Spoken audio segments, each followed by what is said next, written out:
Shalom saudara sekalian, kebenaran hari ini 17 Mei berjudul Respons yang Memadai.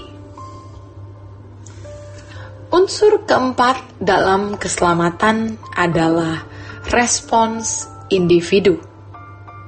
Ini penting sekali.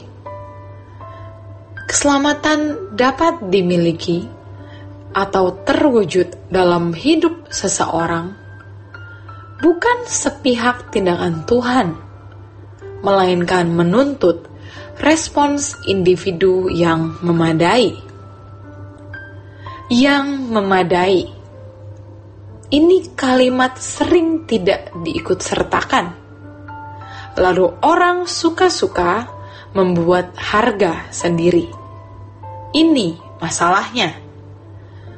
Karena keselamatan adalah proses di mana seseorang dikembalikan ke rancangan Allah semula, yaitu lewat proses bertahap. Maka kita harus memberi diri menerima penggarapan Allah yang memadai.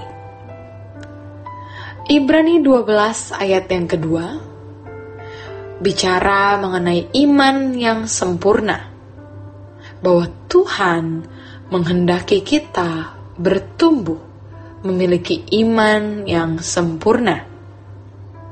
Ayat kelima hingga 9 bicara mengenai Bapa yang mendidik.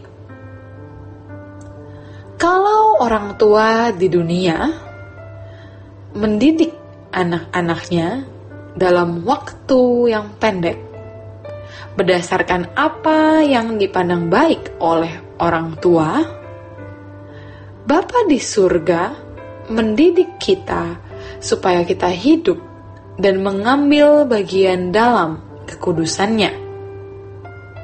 Dan memadai di situ harus dalam standar Tuhan, bukan suka-suka kita. Ironis, banyak orang Kristen berpikir, ya sudah, selamat karena percaya. Percaya yang dia bangun sendiri menurut versinya. Dulu semua kita begitu, tetapi kita tidak mau salah lagi. Jadi, dalam keselamatan, ada perjuangan yang melibatkan seluruh hidup. Kalau tidak seluruh hidup, kita tidak bisa selamat.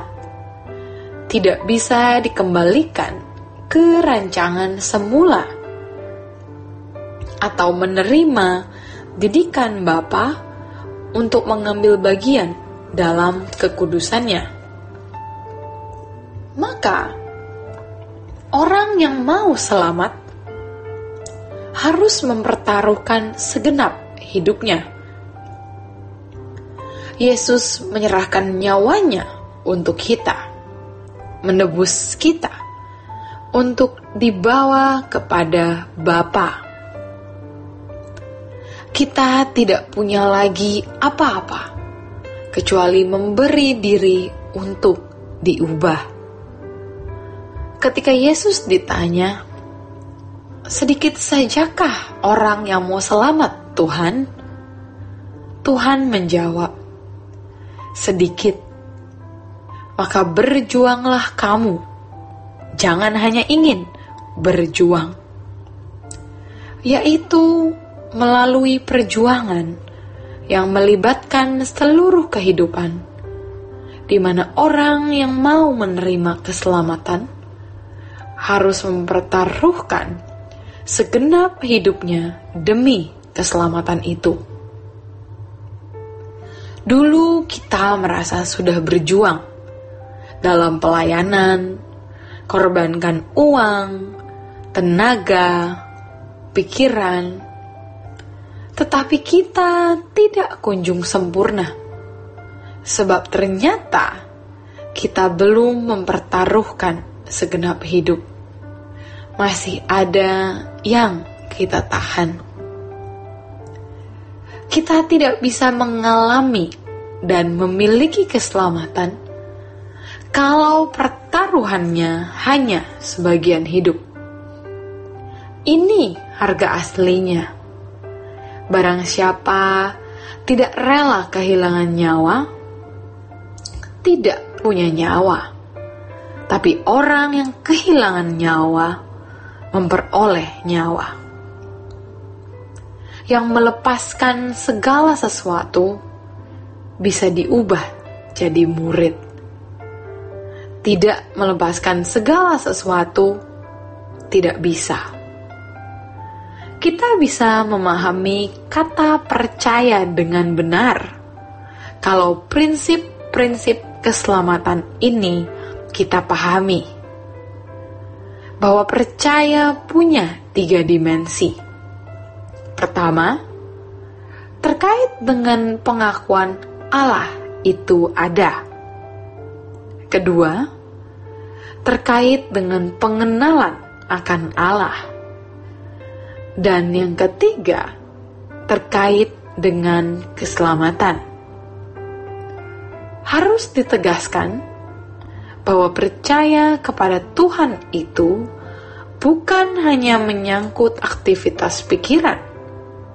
Jelas kita harus percaya Allah itu ada, jelas. Kita jelas harus memahami siapa Allah Bapa itu. Lalu yang kedua, baru kita harus mengenal siapa Yesus. Percaya itu bukan sekedar keyakinan yang terkait dengan Allah dan tindakan-tindakan yang kita yakini.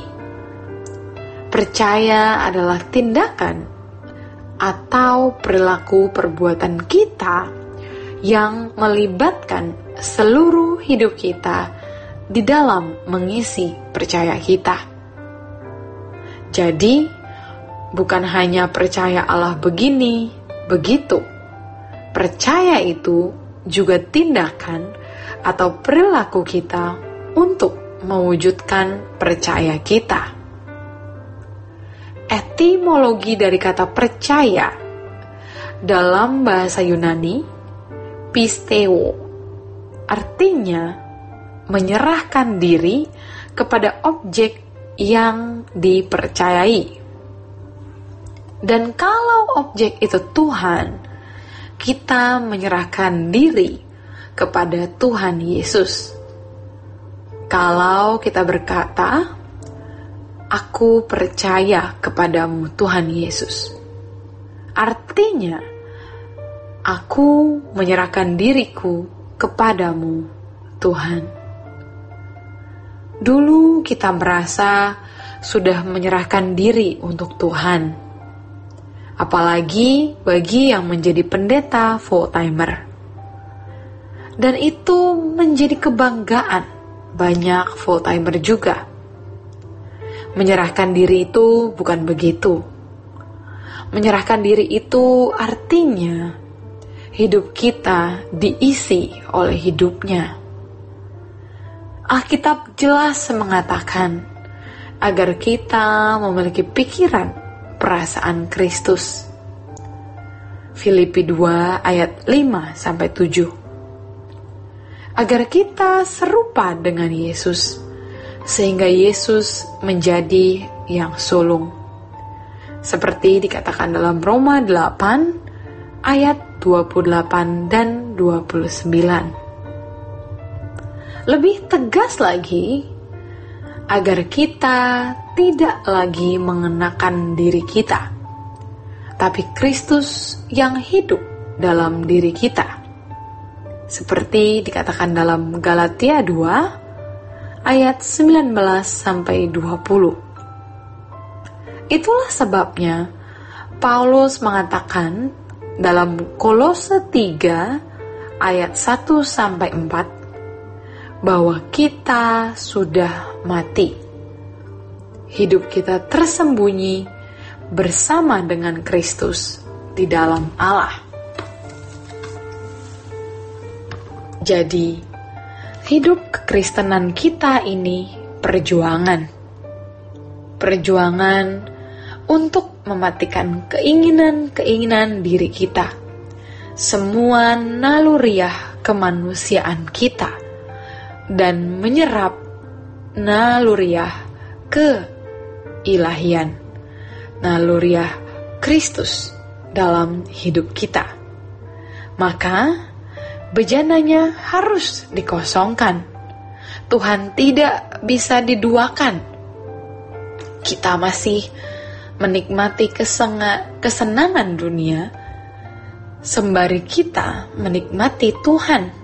Sama sekali tidak bisa. Ketika kita masih disenangkan oleh dunia ini, Allah tidak bisa kita nikmati. Kalau kita masih membuka ruangan atmosfer dunia masuk dalam hidup kita, maka atmosfer kerajaan surga tidak bisa masuk. Jadi, percaya kepada Tuhan Yesus artinya menyerahkan diri kepada objek yang kita percayai, yaitu Tuhan Yesus Kristus. Menyerahkan diri itu bukan berarti menjadi pendeta. Seakan-akan kalau orang jadi pendeta, dia lebih berkualitas dari seorang praktisi hukum atau seorang tenaga medis. Soal jadi dokter, praktisi hukum, pendeta, atau pedagang, itu adalah panggilan khusus. Dan itu sama nilainya. Yang tidak sama ialah motif seseorang melakukan itu. Demikian kebenaran firman Tuhan hari ini. Tuhan Yesus memberkati. Sola Gracia.